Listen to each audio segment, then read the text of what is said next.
Oh, good God. All these individuals, and I'm missing midnight candle vigils, a blank stare. I don't care. And a multitude of quick snap snares, snagging and grabbing. I hear a couple chatting about petty-ass rapping, and my mind is lapping around itself. I traded in fire for technological wealth. Can't even tell what's good health anymore.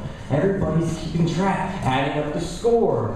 But it's more than a mathematical formula, because each equation can be ripped and torn from you, dissected and scorned, scoffed at, and ultimately you remain foreign. Then all these individuals start whoring around, and I'm not talking sexually bound, but quick to do any new idea found, as long as it came with a cap and gown, rings and a crown.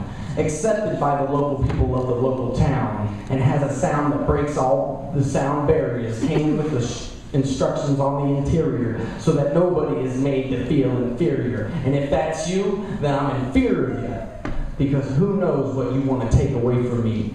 But I'm not here to make you see, or suggest you read, or even reject the lead new idea, because I feel you. I'm in the same place you are, and I'm trying to get the hell out.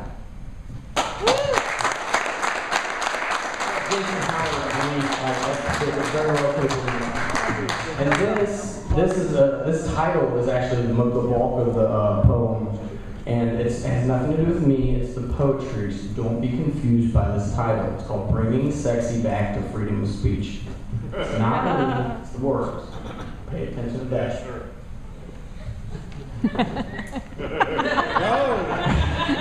Wait, let me turn around. Here, let me just imagine. Everywhere I go, this is supposed to go really fast, but I talk like a New Yorker on 5 cups of coffee, so I'll slow it down so you can understand me. Everywhere I go, some people talk to conversations that either get to heavy or petty, becoming a zoo of awkward silence or passive-aggressive, competitive, parasitic violence. And I'm elected to try to host repetitive, self-sadistic, downward spiraling jokes that you shot at me. And those nails were too long. I wedged free and wiggled free, and suggest roofing nails the next time you crucify me for being honest.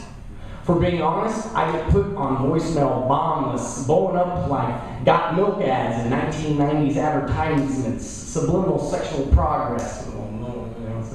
Let me toss my cookies into a river of cat food, and that vomit will represent my resent for society's thoughtlessness. This is a fence to cross. There is a cross to fence. I am jousting God for my soul back because I'm tired of the cold black. I'm just being honest. And careful what you don't say and what you really never do, because looking the part is easy, and the hardest part is to prove. Pick up your ass and move, bring back the Polaroids, and shoo away the doubt, swishing the smoke cloud. When it dissipates, who could say something petty? When they see the proof, where's the need to say something heavy? Honesty soothes, so kick off your boots, pick out a pen and a notebook. The last slurp of Coke took you far enough to finish, diminishing the sting of aching pride. You do the do and soon see results. Call it the fault of walking the walk. You won't go in circles outlined in chalk. I used to think that I just didn't know what to say. Shake hands, make eye contact, walk away. From here on out, I intend to bay truth, even if it sounds like a howling dog to you. I only got 2 things for sale so far: my poetry or nice earplugs. And I'll throw in a sign that says shut up. And you know what? Just because speech runs free doesn't mean it can't control your life. And on the other hand, if you're a poet like me who writes because you love life, the sad truth becomes the fact that your life's work becomes too petty or too heavy.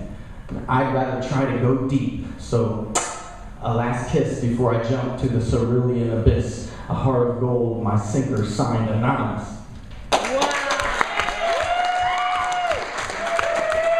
Courtney, can I get some music? I'm Zach. I don't know what I'm going to do this threesome.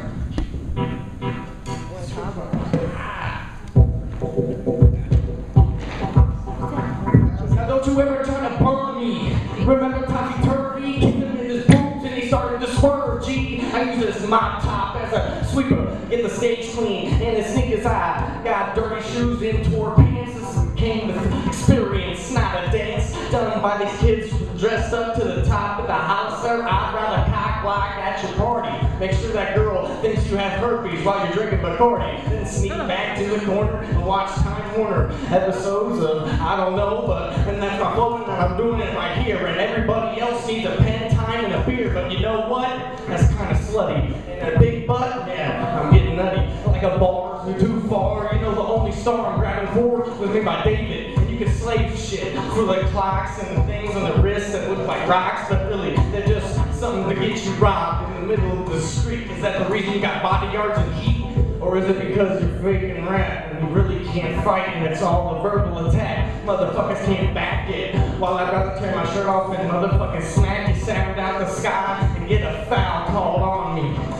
And I don't give a fuck, I bomb these verbally eviscerating people with my things that I say, and I don't feel equal. No man was created the same. That's the reason why you accept each other and don't push the blame on somebody a little bit different. You want to accept somebody? Give them a smile, give them a handshake, treat them like a child, give them some love. Don't press redial on the hate that you relate to every time you skate to this ice cold place in your heart where you don't want to be a part of anything but your own circle and your face is turning purple because you're dorky like Urkel. Did I do that? Yes you did, you dumbass kid. And I don't give a shit about anything but toilets, and I make it so hot I boil it flush. And I feel the rush. Motherfuckers touch my tushy, you might get pushy, but I shove back with a motherfucking tire and a baseball bat.